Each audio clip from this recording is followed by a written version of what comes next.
funny, that Copenhagen thing didn't work out too well, so they moved it to Minnesota.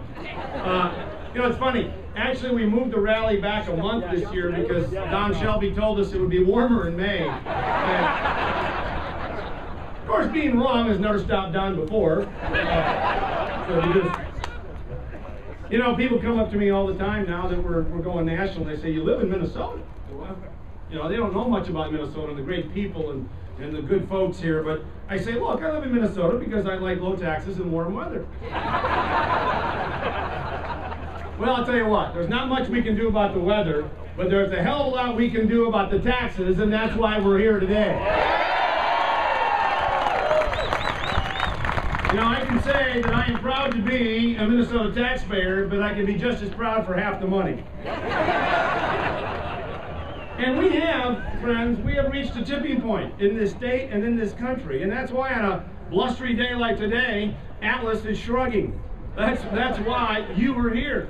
Because we have a crisis on our hands.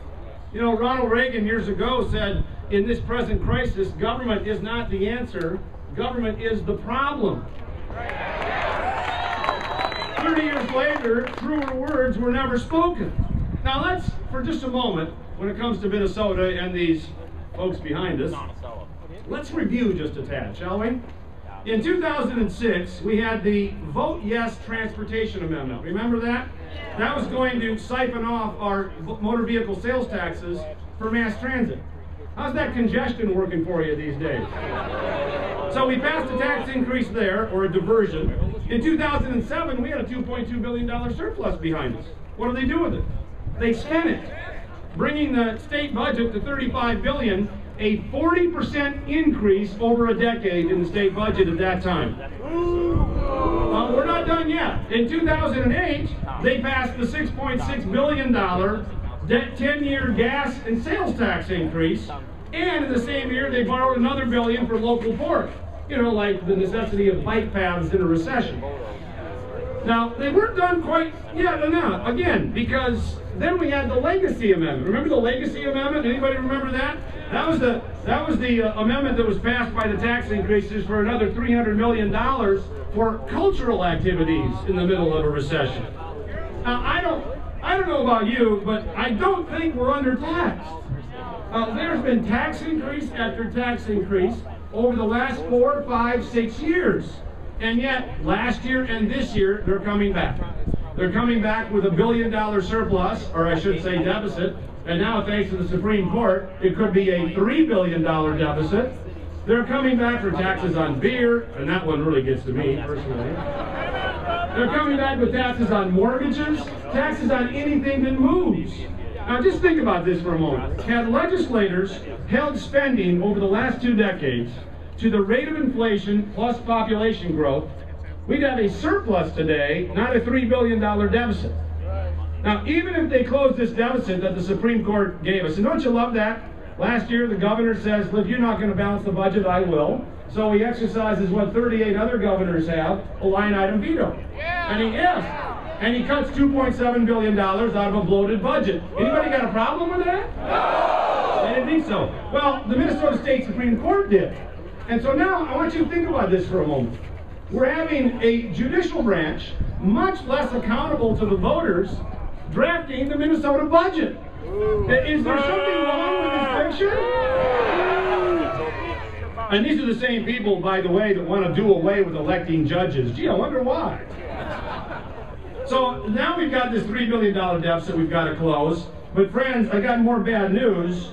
This is for this current biennium. That's the 10-11 budget biennium, or 2-year budget. Next biennium, 12-13, if nothing changes, we have a $5.8 billion deficit. And you know what the answer is going to be from the people behind us, from the liberals behind us? Taxes, taxes, taxes. And they'll tell you, well, gosh, taxes aren't as high as they used to be. And global warming is real.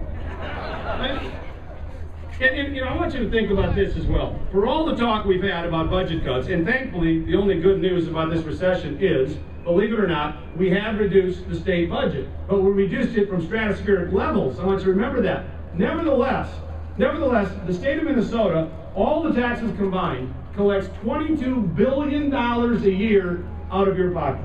$22 billion a year out of your pocket for the state of Minnesota at all levels. I think that's quite enough. How about you? In fact, in this state that the liberals will tell us we're undertaxed, if you make, and this could be joint income, a whopping $75,000 in your household, you are pushed into the highest bracket of nearly 8%. That's 8% higher than, oh, I don't know, Texas, Tennessee, Wyoming, Washington, Nevada, Florida. 8% South Dakota, you got it. If you are a married couple making just $33,000 a year, you're shoved into the next highest tax bracket, the second highest tax bracket of 7%. There are a number of states that don't have income taxes at all. This is not encouraging work, savings, and investment, my friends. This is discouraging it.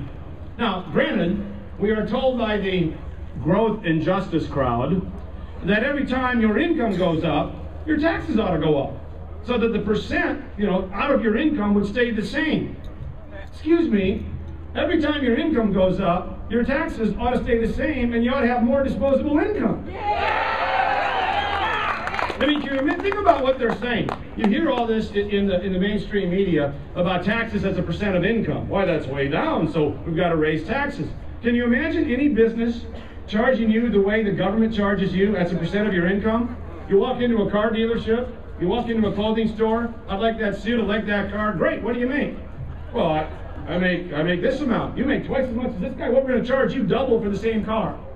No one would think about doing that except the government. And that's exactly what a progressive tax does. And that's why we need real tax reform. Frankly, real tax reform in Minnesota would be eliminating the income tax in this state once and for all.